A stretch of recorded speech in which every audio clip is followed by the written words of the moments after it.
والصلاة والسلام على أشرف المرسلين وعلى آله وأصحابه ومن تبعهم بإحسان إلى يوم الدين. ما بعد. يا أيها الذين آمنوا اتقوا الله حق تقاته ولا تموتن إلا وأنتم مسلمون، فإن أصدق الحديث كلام الله وخير الهدي هدي محمد صلى الله عليه وسلم، وشر الأمور محدثاتها وكل محدثة بدعة وكل بدعة ضلالة وكل ضلالة في النار. وبعد. கண்ணியத்துக்குரிய சகோதரர்களே, அல்லாஹுடைய நல்லடியார்களே, இந்த சிறப்பான தருணத்தில் நாங்கள் எல்லோரும் இங்கே வந்து அமர்ந்திருக்கிறோம். அல்லாஹு தஆலா இந்த சபையை அவன் பொருந்தி கொள்ளக்கூடிய சபையாக ஆக்கி அருள்வானாக என்று பிரார்த்தித்தவனாக, அன்புள்ள சகோதரர்களே, தௌபாவுக்கு பின்னரான வாழ்க்கை என்கின்ற ஒரு பகுதி இருக்கிறது. இது மிக முக்கியமாக எங்களுக்கு அவசியப்படுகின்ற ஒரு விடயம். தௌபா செய்த பிறகு எங்களுடைய மனநிலை எப்படி இருக்க வேண்டும், அதே போன்று மீண்டும் எங்களுடைய ஈமான் பலவீனப்படாமல் இருக்கின்ற வகையில் எம்மை எப்படி பாதுகாத்து கொள்ள முடியும் என்கின்ற பல வழிகாட்டல்களை நாங்கள் பார்க்கிறோம். இந்த தலைப்பை பொறுத்தவரையில் இதுவரை தௌபா செய்ய வேண்டும் என்கின்ற எண்ணத்தோடு வாழக்கூடிய மக்களுக்கும், அதே நேரத்தில் ஓரளவுக்கு தங்களுடைய வாழ்க்கையை சீர்திருத்தி கொண்டு வாழ்ந்து கொண்டிருந்தாலும் இன்னமும் மேம்பட்ட ஒரு ஈமானிய நிலைமை வர வேண்டும், இன்னும் எங்களுடைய ஈமான் வளர்ச்சி அடைய வேண்டும் என்று ஆசைப்படக்கூடிய மக்களுக்கும், இரண்டு வகையினருக்கும் இடையிலான ஒரு பொதுவான ஒரு விஷயமாக கூட இந்த விடயத்தை நாங்கள் பார்க்க முடியும். அன்புள்ள சகோதரர்களே, தௌபாவுக்கு பின்னரான வாழ்க்கை என்பது மிக முக்கியமான ஒரு காலப்பகுதி. சென்ற காலங்களில் ஒரு மனிதன் செய்யக்கூடிய தவறுகளிலே இருந்து விடுபட்டு ஓரளவுக்கு தன்னை ஈமானின் மூலம் உறுதிப்படுத்தி கொண்டு வாழுகின்ற காலகட்டம் இருக்கிறது. இது மிக முக்கியமான ஒரு காலமாக இருக்கிறது. ஏனெனில் எங்களை நாங்கள் பாதுகாக்க வேண்டிய ஒரு தேவையை நாங்கள் பொதுவாக எல்லோருமே உணர்கிறோம்.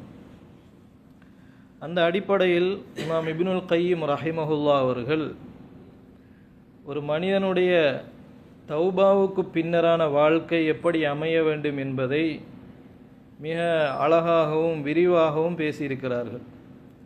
அதிலே ஒரு சில விடயங்களை உங்களோடு நினைவுபடுத்துவது, சுட்டிக்காட்டுவது பொருத்தம் என்று நினைக்கிறேன். அன்புள்ள சகோதரர்களே, பொதுவாக பாவத்திலே இருந்து நாங்கள் விடுபடுகின்ற பொழுது என்ன நோக்கத்திற்காக நாங்கள் பாவத்திலே இருந்து விடுபடுகிறோம் என்கின்ற ஒரு புரிதல் நமக்கு இருக்க வேண்டும்.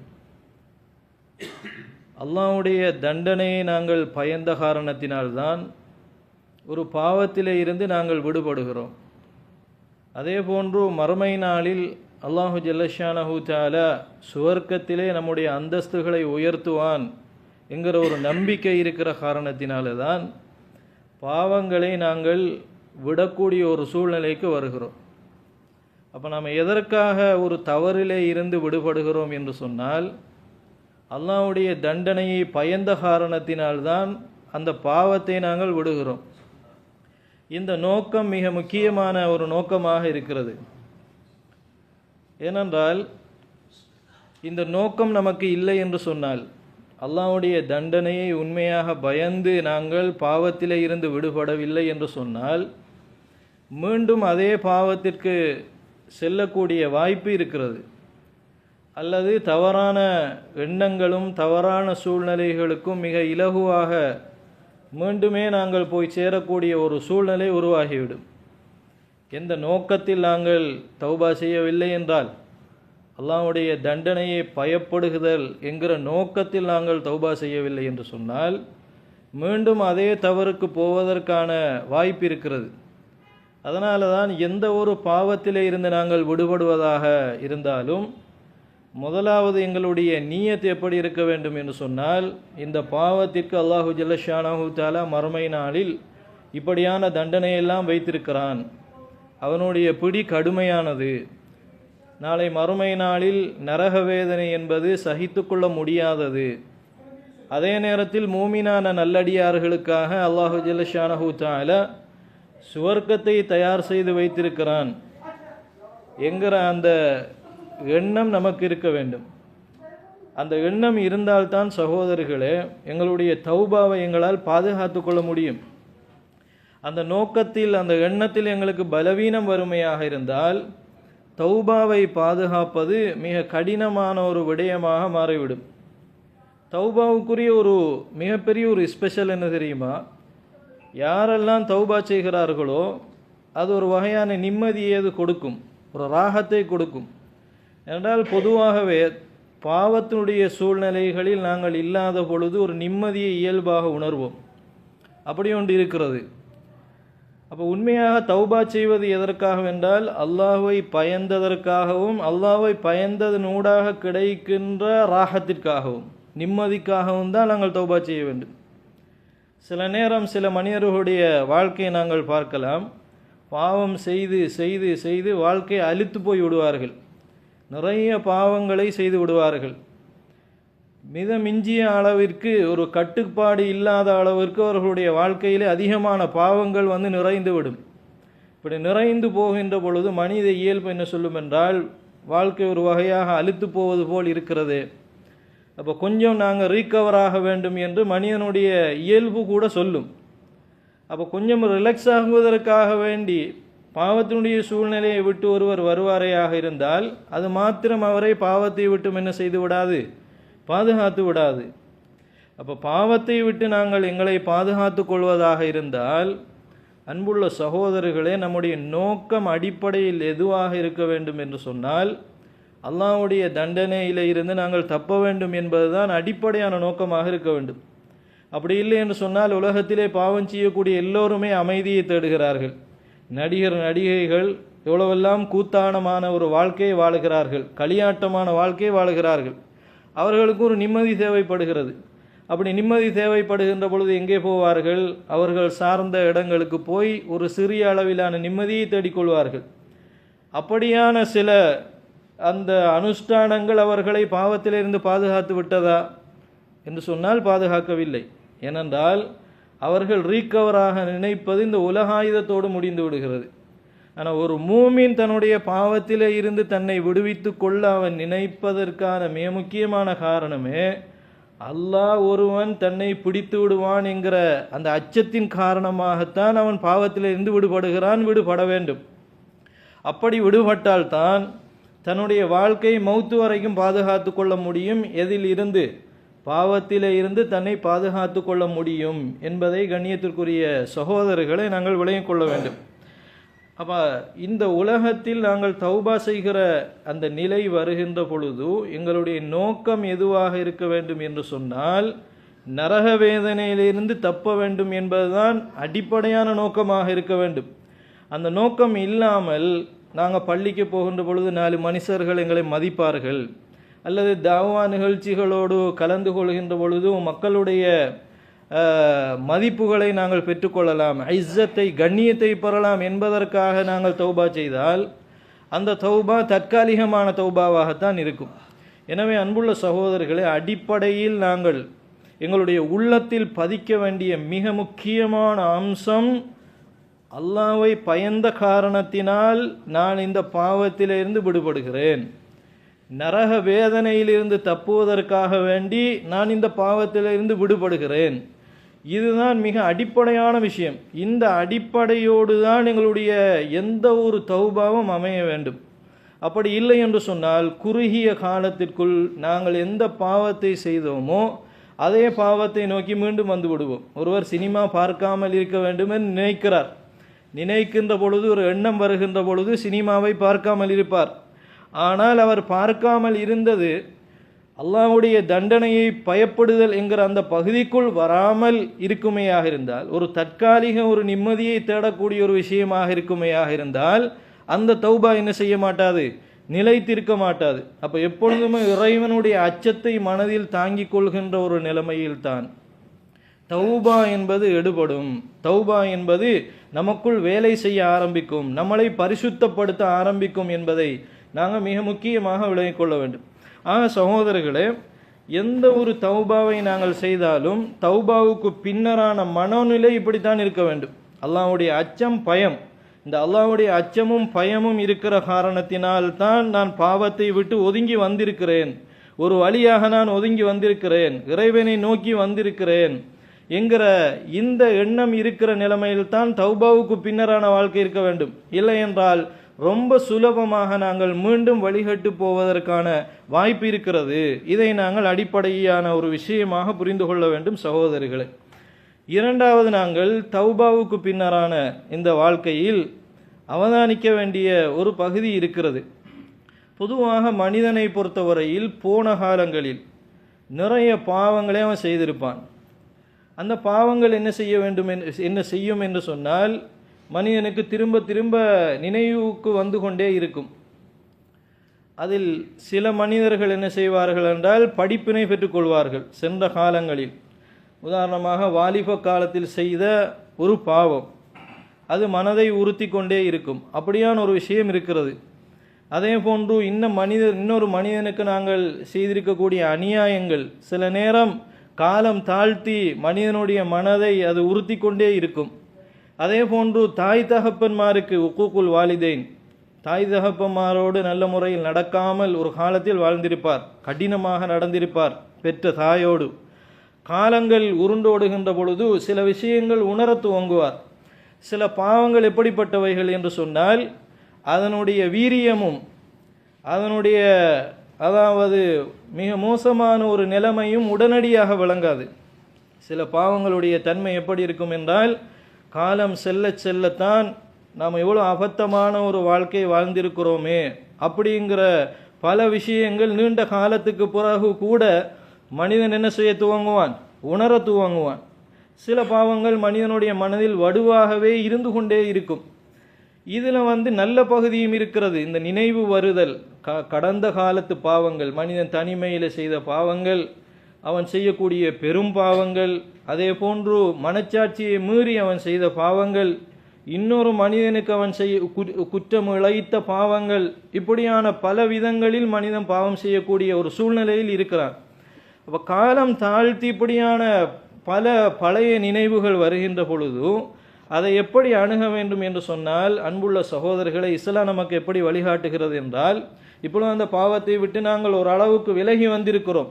இந்த சூழ்நிலையில் நாங்கள் எப்படி எங்களுடைய மனநிலையை வைத்துக் கொள்ள வேண்டும் என்றால், சென்ற கால பாவங்களில் இருந்து படிப்பினை பெற வேண்டும். சென்ற காலங்களில் நாம் இந்த மாதிரியான பாவங்களை எல்லாம் செய்திருக்கிறோமே என்று சொல்லி எங்களுக்குள் ஒரு படிப்பினை வர வேண்டும்.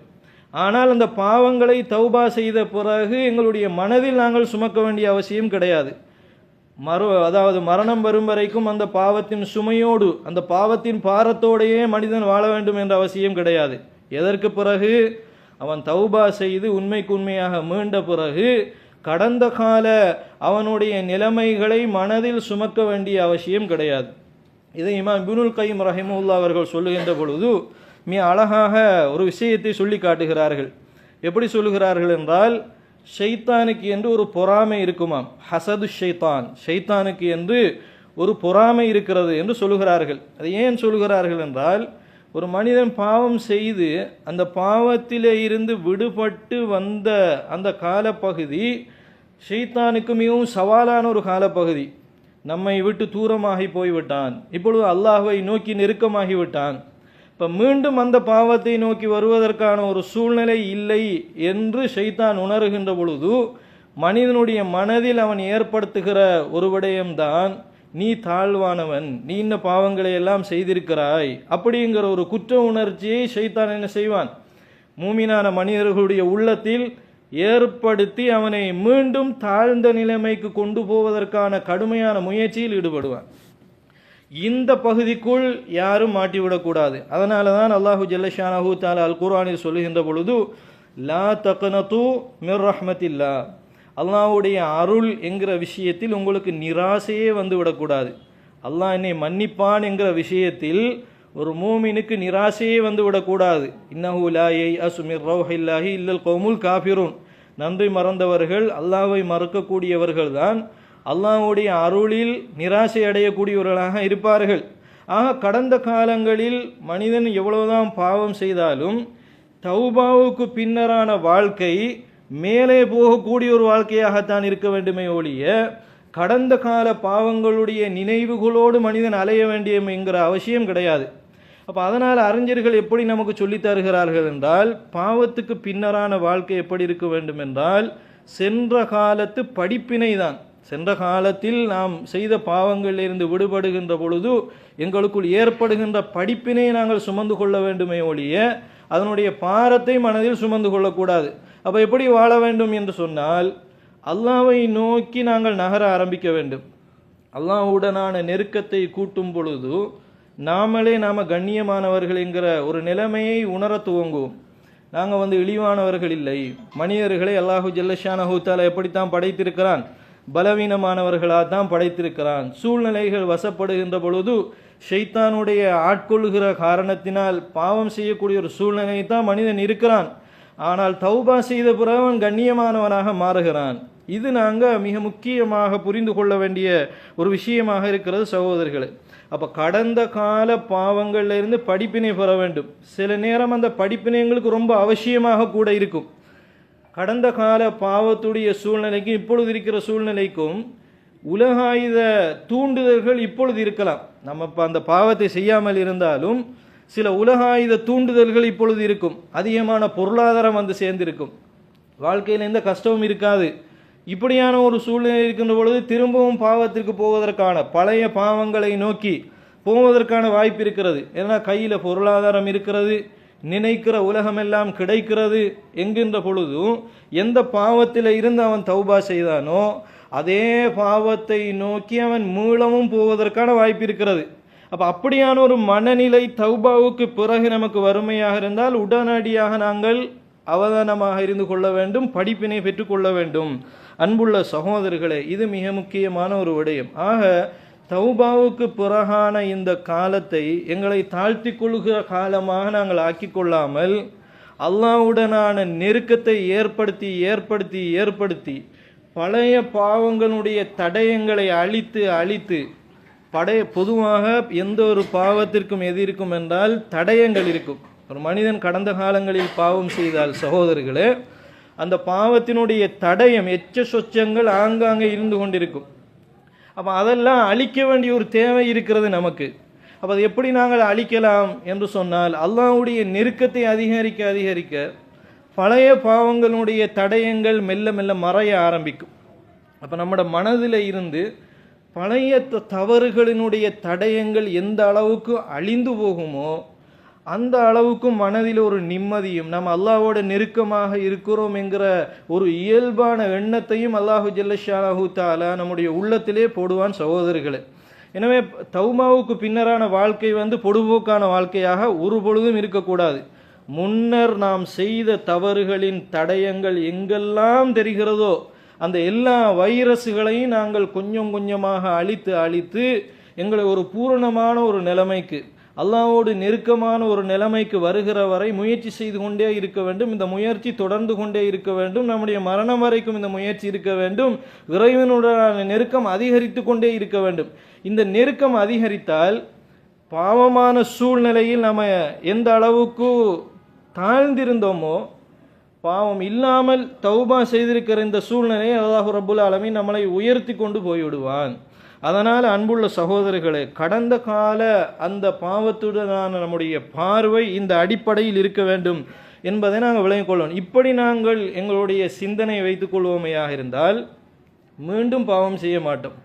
அல்லது தௌபா செய்த பிறகு அது எவ்வளவு பெரிய ஒரு முக்கியமான ஒரு காலம் என்பதை நாங்கள் உணர துவங்குவோம் சகோதரர்களே. இந்த இடத்தில் மிக முக்கியமான சில விஷயங்கள் இருக்கின்றன. நாங்கள் புரிந்து கொள்ள வேண்டிய மிக முக்கியமான அடிப்படைகள் இருக்கின்றன. அன்புள்ள சகோதரர்களே, நாங்கள் தௌபா செய்தால் தௌபாவுக்கு பிறகான இந்த வாழ்க்கை இருக்கிறது, இது அல்லாஹு ஜல்லஷானஹு தஆலா நமக்கு தந்திருக்கக்கூடிய மிகப்பெரிய நியாமத்துகள் எல்லாம் சூழ்ந்த காலம். எத்தனையோ மனிதர்கள் நோன்பு பிடிக்காமல் இருக்கிறார்கள். ஆனால் நாங்கள் ஒரு இஃப்தார் நிகழ்வுக்கு வருகிறோம், அதே மாதிரி நோன்பு பிடிக்கிறோம், அல் குர்ஆனை ஓதுகிறோம், முடிந்த அளவு இபாதத்துகள் செய்கிறோம் என்று சொன்னால் ஏதோ ஒரு அடிப்படையில் பழைய பாவங்களை விட்டு தான் இந்த நிலைமைக்கு நாங்கள் வந்திருப்போம். இப்படியான ஒரு சூழ்நிலை இருக்கிறதே சகோதரர்களே, இது பல நியாமத்துகளை உள்ளடக்கிய ஒரு காலம். இது சாதாரணமான ஒரு காலம் கிடையாது. அதை நாங்கள் பல விதங்களில் புரிந்து கொள்ளலாம். அன்புள்ள சகோதரர்களே, முதலாவது ஒரு விஷயத்தை நாங்கள் புரிந்து கொள்ள வேண்டும். அல்லாஹு ஜல்லஷானஹு தஆலா நமக்கு ஒரு அவகாசத்தை தந்திருக்கிறான். என்ன அவகாசத்தை தந்திருக்கிறான் என்றால், நாம் என்ன பாவத்தை செய்தோமோ அது பாவம் என்கிற புரிதலை நமக்குள் ஏற்படுத்தினானே. என்ன பாவத்தை நாங்கள் கடந்த காலங்களில் செய்தோமோ அந்த அது பாவம்தான் என்கிற ஒரு புரிதலை அல்லாஹு ஜல்லஷானஹு தஆலா நமக்குள் ஏற்படுத்துகிறானே, அந்த புரிதல் கூட ஒரு நியாமத்து தான். ஏனென்றால் இன்றைக்கு எத்தனையோ படித்த மனிதர்கள் இந்த உலகத்திலே வாழுகிறார்கள். அவர்கள் சாராயம் அருந்துகிறார்கள், ஒழுக்கக்கேடான காரியங்களை ஈடுபடுகிறார்கள், வட்டி கெடுக்கிறார்கள். அறிவு இருந்தாலும் அந்த புரிதல் அவர்களுக்குள் வரவில்லை, அந்த தௌஃபீக் வரவில்லை. அந்த பாவத்திலிருந்து விடுபடுவதற்கான அந்த எண்ணத்தையும் அந்த ஆற்றலையும் அந்த சீரான ஒரு சிந்தனை போக்கையும் இதுவரை அவர்கள் பெறவில்லை. ஆனால் தௌபா செய்தவரை பொறுத்தவரையில் அந்த பாவத்தின் அது ஒரு பாவம் அப்படிங்கிற ஒரு புரிதல் ஏற்பட்ட காரணத்தினால தான் அந்த பாவத்திலிருந்து அவர் வெளியே வருகிறார். இது ஒரு நியாமத்தா இல்லையா? இந்த நியாமத்து நமக்குள் உணரப்படுகிற வரை மீண்டும் நாங்கள் பாவத்துக்குள் செல்ல மாட்டோம். எங்களுடைய உள்ளம் மீள மீள பரிசுத்தம் அடைந்து கொண்டே இருக்கும். இது ஒரு நியாமத் சகோதரர்களே. இரண்டாவது ஒரு நியாமத் இருக்கிறது. என்ன நியாமத்? நாங்கள் பாவம் செய்திருக்கிறோம் என்கிற ஒரு இஅ்திராஃப், ஒத்துக்கொள்ளுதல் என்கிற ஒரு பகுதியை நமக்குள் நாங்கள் ஏற்படுத்தி கொண்டிருக்கிறோம். ஏன்னா அதுக்கு நாங்கள் காரணம் எல்லாம் சொல்லவில்லை. இந்த பாவத்தை நான் செய்தேன் என்று சொல்லிவிட்டு அதற்கு ருக்ஸத்துகள் சலுகைகளை நான் தேடவில்லை. எனக்குள் நான் நியாயங்களை கற்பித்துக் கொள்ளவில்லை. நியாயத்தை கற்பித்து நான் செய்த பாவத்திற்கு ஒரு நியாயத்தை சொல்லி என்னை ஒரு நிரபராதி என்று நான் காட்டிக்கொள்ள நான் முயற்சிக்கவில்லை. உண்மையில் நான் பாவம்தான் செய்தேன் என்கிற ஒரு உணர்வை நமக்குள் நாங்கள் ஏற்படுத்துகிறோமே. அல்லாஹு ஜல்லஷானஹு தஆலா அந்த எண்ணத்தை நமக்குள் தருகிறானே சகோதரர்களே, இது கூட ஒரு நியாமத்து தான். இந்த நியாமத்தை சரியாக விளங்கினவங்க மீண்டும் எங்கு போய் சேர மாட்டார்கள்? பாவத்தினுடைய வாசலை, பாவத்தினுடைய கதவை மீண்டும் என்ன செய்ய மாட்டார்கள்? தட்ட மாட்டார்கள். இது ஒரு மிக முக்கியமாக நாங்கள் அவதானிக்க வேண்டிய ஒரு பகுதி. இரண்டாவது பகுதி என்ன? ஒரு மனிதன் பாவத்தை ஒத்துக்கொண்டானேயாக இருந்தால் அடுத்த ஒரு விஷயம் என்னென்றால் அல்லாஹ்வுடைய பயம். அல்லாஹ்வுடைய பயம் அவனுக்கு வருகிறது. அல்லாஹ்வுடைய பயம் வருகிற காரணத்தினால தான் பாவத்தின் பக்கம் அவன் போகாமல் இருக்கிறான். சகோதரர்களை, இந்த ஹஷ்யத்துல்லாஹ்ங்கிற ஒரு பகுதி இருக்கிறது. அல்லாஹ்வுடைய பயம் அப்படிங்கிறது அந்த பாவத்தை நினைத்து வருந்தினதுக்கு பிறகு வரக்கூடிய இந்த உணர்வு இருக்கிறது, அல்லாஹ்வுடைய பயம். இந்த அல்லாஹ்வுடைய பயம் என்பது மிக முக்கியமான ஒரு நியாமத்து சகோதரர்களே. இதை நாங்கள் சாதாரணமாக என்ன செய்து விடக்கூடாது, எடுத்து விடக்கூடாது. தௌபாவுக்கு பிறகான இந்த காலம் அல்லாஹ் நமக்கு அவனை அச்சப்படுவதற்கான ஒரு அவகாசத்தை தந்த ஒரு காலமாக நாங்கள் எடுத்துக்கொள்ள வேண்டும். இந்த ஹஷ்யத்துங்கிற இந்த பகுதி இருக்கு, இறை அச்சம் அப்படிங்கிற இந்த பகுதி இருக்கிறது. அதுதான் நம்மளை சுவர்க்கத்துக்கு கொண்டு போய் சேர்ப்பதற்கான மிக முக்கியமான ஒரு பகுதி. இந்த ஹஷ்யத் எப்பொழுது வருகிறது? தௌபாவுக்கு பிறகு வருகிறது. இந்த ஹஷ்யத் தக்குவல்லாஹ் என்கிற இந்த பகுதி அல்லாஹ் நமக்கு தார மிகப்பெரிய ஒரு நியாமத். இந்த நியாமத்தை உணர்றவர் மீண்டும் பாவம் செய்வாரா? இறைவனுடைய பயத்தை தனக்குள் உள்வாங்கி கொண்டவர், பாவத்தை உணர்ந்த பிறகு இறைவனுடைய பயத்தை தனக்குள் உள்வாங்கி கொண்டவர் மீண்டும் பாவத்தின் பக்கம் போய் சேருவாரா என்று சொன்னால் அதற்கான வாய்ப்பு மிக மிக அரிதாக இருக்கிறது சகோதரர்களே. ஆக தௌபாவுக்கு பின்னரான வாழ்க்கை நாங்கள் எங்களை நிர்வகிக்க வேண்டிய, எங்களை பராமரிக்க வேண்டிய, எங்களை பாதுகாக்க வேண்டிய, இன்னும் புடம் போட வேண்டிய ஒரு காலப்பகுதி என்பதை நாங்கள் புரிந்து கொள்ள வேண்டும். அன்புள்ள சகோதரர்களை, இது இரண்டாவது இறைவன் தார ஒரு நியாமத். மூணாவது ஒரு நியாமத் இருக்கிறது. என்ன நியாமத்? தம்கீனுல்லா. அல்லாஹ் நமக்கு ஒரு இயலுமையை தருகிறான். என்ன இயலுமையை தருகிறான்? பாவம் செய்யாமல் இருப்பதற்கான ஒரு இயலுமையை நமக்கு தந்திருக்கிறான். மீண்டும் பாவம் செய்யாமல் இருப்பதற்கான ஒரு மன கட்டுப்பாடை நமக்குள் ஏற்படுத்துகிறானே. இதைப்போல் ஒரு நியமத் உலகத்தில் வேறு எதுவும் கிடையாது. ஏனென்றால் சகோதரர்களே, இந்த அஸ்ஸபுரு அனில் மாசி, பாவத்தை விட்டும் பொறுமையாக இருப்பது என்கிற ஒரு விஷயம் யாருக்கு கூடுதலாக கிடைக்கிறதோ அவர் தான் உறுதியான மூமின். ஏனென்றால் உலகத்தில் கணிசமான மக்கள் எப்படி வாழ்கிறார்கள், பாவத்தை புரிந்திருக்கிறார்கள், அது பாவம் என்று அவர்களுக்கு தெரியும், ஆனால் அதே பாவத்தை அவர்கள் செய்கிறார்கள். ஏனென்றால் பொறுமை அங்கு வருவதில்லை, அந்த மனக்கட்டுப்பாடு அங்கு வருவதில்லை. அந்த மனக்கட்டுப்பாடோடு வாழ சாத்தியமான ஒருவர் இருக்குமையாக இருந்தால் அல்லாஹ்வை பயந்தவர் ஈமானோடு உள்ளவராகத்தான் இருப்பார். அந்த ஈமானில் சரிவு வருகின்ற பொழுதெல்லாம் நாங்கள் பாவம் என்று உணர்ந்த விஷயங்களையும் திரும்ப திரும்ப செய்து கொண்டு தான் இருப்போம். அல்லாஹ் ரப்புல் ஆலமீன் நாங்கள் ஒரு பாவத்தை செய்து அதில் இருந்து நம்மளை பாதுகாத்து தௌபா என்கிற ஒரு சூழலுக்குள் கொண்டு வருகிறானேயாக இருந்தால் அது அல்லாஹ் நமக்கு தருகிற ஒரு இயலுமை, பாவத்தை விட்டு ஒதுங்குவதற்கான ஒரு சக்தியையும் ஒரு மன தைரியத்தையும் மன கட்டுப்பாடையும் அல்லாஹ் நமக்குள் ஏற்படுத்துகிறானே. இது அல் குதுரா, இந்த குதுரா தான் நமக்கு மிக முக்கியமான ஒரு தேவை சகோதரர்களே. அது நமக்குள் இருக்கிறதா? பாவத்தை விட்ட பிறகு மீண்டும் பாவத்துக்குள் செல்வதற்கான விகிதாசாரம் எந்த அளவுக்கு இருக்கிறது? இந்த புரிதல் நமக்குள் ஏற்படுகிற பொழுது இது அல்லாஹ்வுடைய ஒரு நியமத்தா இல்லையா சகோதரர்களே? நாங்கள் இன்னொரு வகையில் சிந்தித்து பார்த்தோமையா இருந்தால், மனிதன் செய்கிற பாவத்தை தொடர்ந்து அவன் இதுவரைக்கும் செய்து கொண்டிருந்தால், உதாரணமாக சொல்லுவோம், தொடர்ந்து பாவம் செய்யக்கூடியவர்கள் இருக்கிறார்கள், அது ஒரு தனியான தலைப்பு. பாவத்தை விடுவதும் அல்லாஹ்வின் பக்கம் மீண்டு வருவதும் மீண்டும் பாவத்தின் பக்கம் செல்வதும், தௌபாவின் வாசலை தட்டியவர்கள் என்கிற ஒரு பகுதி இருப்பார்கள். அன்புள்ள சகோதரிகளே, இப்படியான மனிதர்கள் தொடர்ந்து பாவத்திலே தான் இருக்கிறார்கள் என்று வைத்துக்கொள்வோம். இருந்தால் எவ்வளவு அனர்த்தங்களை தங்களுடைய வாழ்க்கையில் அவர்கள் சந்தித்திருப்பார்கள். உடல் ரீதியான நிறைய பிரச்சனைகளை சந்தித்திருப்பார்கள், உள ரீதியான பிரச்சனைகளை சந்தித்திருப்பார்கள், எத்தனை அவமானங்களை தாங்கியிருப்பார்கள். அப்போ அல்லாஹு ஜல்லஷானஹு தஆலா பாவத்தில் தொடர விடாமல் இடையில் ஒரு தடுப்பை ஏற்படுத்தி நம்மளை நிதானப்படுத்தி அந்த பாவத்திலிருந்து விடுபடுவதற்கான ஒரு இயலுமையை கொண்டு வந்து, பாவம் செய்திருந்தால் எப்படியான ஆபத்துகளை எல்லாம் நாங்கள் சந்தித்திருப்போமோ அந்த ஆபத்துகளில் இருந்து அல்லாஹ் ரப்புல் ஆலமீன் மனிதனை பாதுகாத்து ஒரு ஈமானுடைய சூழ்நிலைக்குள் கொண்டு வருவதிருக்கிறதே, தம்கீனுல்லா, அல்லாஹ் நமக்கு அந்த இயலுமையை தருவதிருக்கிறதே சகோதரர்களே. இதை போல ஒரு நியாமத் இந்த உலகத்தில் ஒரு எதுவும் கிடையாது சகோதரர்களே.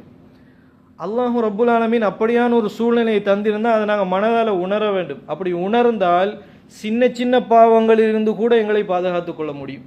பெரும் பாவங்களிலிருந்து பாதுகாத்த வல்ல ரப்புல் ஆலமீன் நமக்கு நியாமத்து செய்திருக்கிறான்ங்கிற ஒரு உணர்வு ஒரு மனிதனுக்கு வறுமையாக இருந்தால் சிறிய பாவங்களை கூட அவன் விட்டு விடுவான், தன்னை முழுமையாக பரிசுத்தப்படுத்திக் கொள்வதற்கு முயற்சி செய்வான்.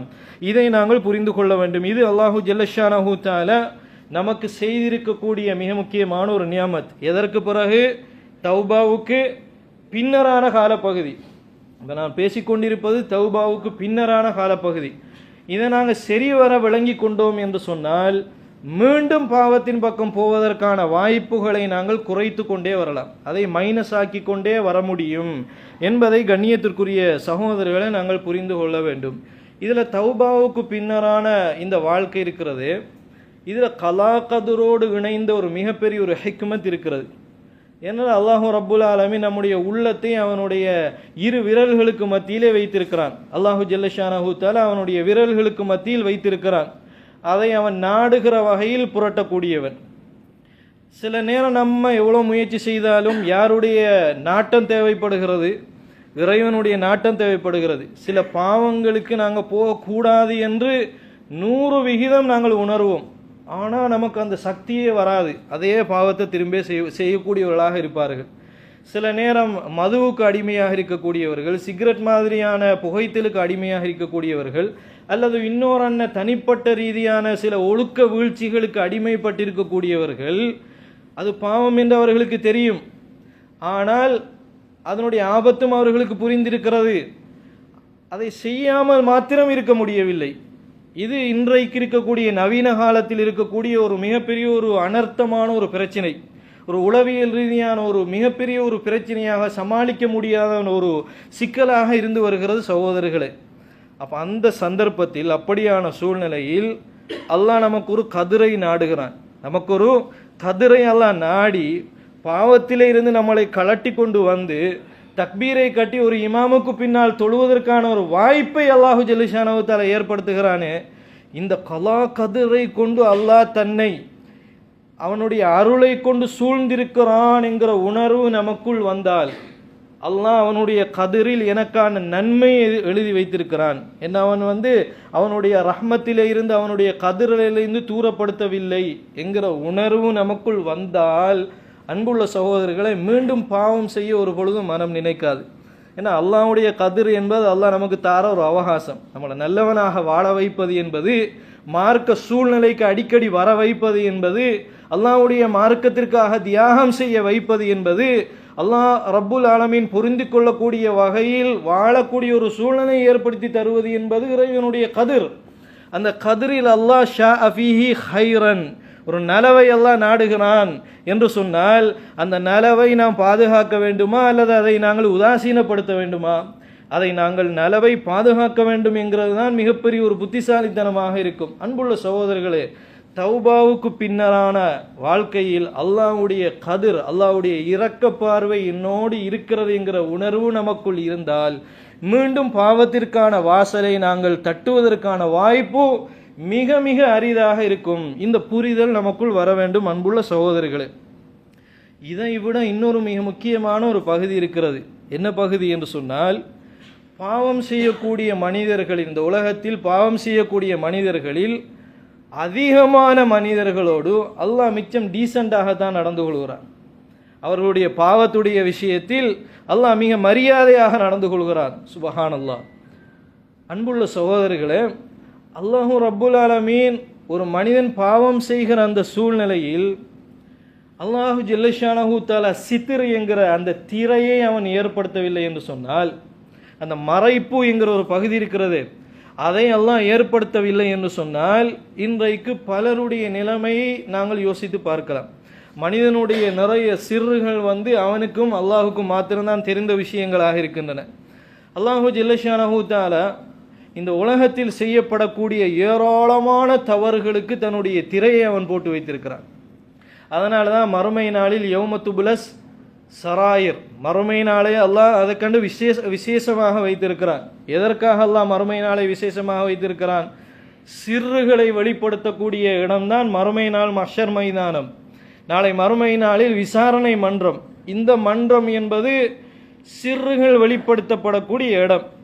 ஆனால் உலகத்தில் அல்லாஹ்வுடைய கருணை இருக்கிற காரணத்தினால் மனிதன் பாவம் செய்தாலும், அவன் பாவம் செய்தது 1 வருடம் தொடர்ந்து செய்தாலும், 2 வருடங்கள் தொடர்ந்து செய்தாலும், 10 வருடங்கள் தொடர்ந்து செய்தாலும், அல்லது இதுவரை அவன் தொடர்ந்து அந்த பாவத்தை செய்து கொண்டே இருக்கிற சந்தர்ப்பத்திலும் அல்லாஹ் மறைத்து மறைத்து மறைத்து அவகாசத்தை கொடுத்து கொடுத்து அவனுடைய அந்த உணர்வை அல்லாஹ் எப்பொழுதாவது அல்லஹும் யர்ஜியூன், மீண்டு வருவானா என்கிற ஒரு எதிர்பார்ப்பை அல்லாஹ் நமக்குள் ஏற்படுத்தி கொண்டிருக்கிறானே சகோதரிகளே, இது ஒரு மிகப்பெரிய ஒரு நியாமத். அப்போ நாங்கள் என்ன செய்ய வேண்டும் என்று சொன்னால், இப்படியான ஒரு நிலைமையில் அவசரமாக பாவத்திலிருந்து வெளியே வருவதற்கான முயற்சியை செய்ய வேண்டும். எந்த பாவங்களை மறைக்க அல்லாஹ் சக்தி பெறுகிறானோ அந்த பாவங்களை வெளிப்படுத்துவதற்கும் அல்லாஹு ஜல்லஷானஹு தஆலா சக்தி பெற்றவன். இருந்தாலும் அல்லாஹ்வுடைய ஹிக்மத் எப்படி இருக்கிறது என்று சொன்னால், மனிதர்கள் தவறு செய்கின்ற பொழுது அதை மறைப்பது அல்லாஹ்வுடைய ஹிக்மத். அல்லாஹு ஜல்லஷானஹு தஆலா நம்மளை மறைத்து தௌபாவுக்கு பிறகு ஒரு நிலைமையில் நம்மளை வைத்திருக்கிறானே, இது ஒரு நியாமத்தா இல்லையா? இந்த நியமத்தை நாங்கள் பாதுகாக்க வேண்டுமா இல்லையா? இதை ஒருவர் உணர்வாரையாக இருந்தால் நிச்சயமாக பாவத்தின் பக்கம் மீண்டும் செல்வதற்கான வாய்ப்பு மிக மிக குறைவாக இருக்கும். இந்த புரிதல் நமக்குள் வர வேண்டும். அன்புள்ள சகோதரிகளே, அடுத்து நாங்கள் முக்கியமாக விளங்கி கொள்ள வேண்டிய ஒரு பகுதி, தௌபாவுக்கு பின்னரான இந்த வாழ்க்கையில் நாங்கள் புரிந்து கொள்ள வேண்டிய ஒரு மிக முக்கியமான பகுதி என்னவென்றால், அன்புள்ள சகோதரர்களே, அல்லாஹ்வுடைய முராக்கபா இருக்கிறது. அல்லாஹ்வுடைய முராக்கபா என்றால் என்ன? நம்முடைய ஒவ்வொரு ஊசலாட்டத்தையும், நம்முடைய உள்ளத்தில் ஆடுகின்ற ஒவ்வொரு எண்ணத்தையும் அல்லாஹ் முராக்கபா பண்ணுகிறான். அல்லாஹ்வுக்கு எதுவும் தப்புவதில்லை. அப்படி இருந்தும் கண்டும் காணாமல் அல்லாஹ் விடுகிறான். பாவம் செய்கிற அந்த சந்தர்ப்பத்தில் பிடிக்காமல் அல்லாஹ் விடுகிறான். அல்லாஹ் நாடி இருந்தால் உடனடியாக தண்டனையை தந்திருக்கலாம். பாவம் செய்திருக்கிற அந்த சந்தர்ப்பத்திலேயே அல்லாஹ்வுடைய இகாபு வருவதற்கு முடியுமா இல்லையா? அல்லாஹ் தன்னுடைய பிடியை கொண்டு மனிதர்களை எச்சரிக்க முடியுமா இல்லையா? அப்படி எத்தனையோ சந்தர்ப்பங்கள் இருந்தும் ஒவ்வொரு மனிதர்களுக்கும் தங்களுடைய மனச்சாட்சியின்படி எத்தனையோ பாவத்தினுடைய சந்தர்ப்பங்கள் இருந்தும் அல்லாஹ் பிடிக்கவில்லை. அவனுடைய கடுமையான தண்டனையை கொண்டு எம்மளை தண்டிக்கவில்லை. தண்டிக்காமல் கால அவகாசம் தருகிறானே, இது ஒரு நியமத். இந்த நியமத்தை யார் உணர்கிறார்களோ சகோதரிகளே, அவர்கள் மீண்டும் பாவம் செய்வதற்கான வாய்ப்பு மிக மிக அரிதாக இருக்கும். இந்த புரிதல் நமக்குள் வர வேண்டும் என்கிற ஒரு பாடத்தை நாங்கள் விளங்கி கொள்ள வேண்டும் சகோதரிகளை. தௌபா செய்கிறோம். தௌபா செய்கின்ற பொழுது இறுதியாக இதை சொல்லி முடித்துக் கொள்கிறேன். இன்ஷா அல்லாஹ் இதை நாங்கள் தொடர்ந்து இதை ஒரு பாடமாகவே நாங்கள் படித்துக்கொள்ள வேண்டிய தேவை இருக்கிறது. அன்புள்ள சகோதரர்களே, ஒரு ரிக்வஸ்ட். தௌபா என்பது ரிக்வஸ்ட். அல்லாஹ்விடத்தில் மனிதன் செய்கிற பாவத்தை எண்ணி அல்லாஹ்விடத்திலே அவன் முறைப்பாடு செய்கிறான். அந்த உதுர அல்லாஹ் ஏற்றுக்கொள்கிறானா இல்லையா? நாம் கொடுக்கக்கூடிய அந்த ரிக்வஸ்டை, பாவத்திலிருந்து விடுதலை ஆகக்கூடிய அந்த எண்ணத்தை அல்லாஹ்விடத்திலே நாங்கள் முறையாக முன்வைக்கின்ற பொழுது அந்த ரிக்வஸ்டை அல்லாஹ் மனமொப்பி ஏற்றுக்கொள்கிறான். அல்லாஹ் ஏற்றுக்கொள்வதே ஒரு மிகப்பெரிய ஒரு நியமத். அன்புள்ள சகோதரர்களே, இதெல்லாம் எந்த காலத்திற்கு பிறகு நாங்கள் உணர வேண்டியது? தௌபாவுக்கு பின்னரான காலப்பகுதியில் நாங்கள் உணர வேண்டிய ஒரு மிக முக்கியமான ஒரு பகுதியாக இருக்கிறது என்பதை கண்ணியத்திற்குரிய சகோதரர்களை நாங்கள் புரிந்து கொள்ள வேண்டும்.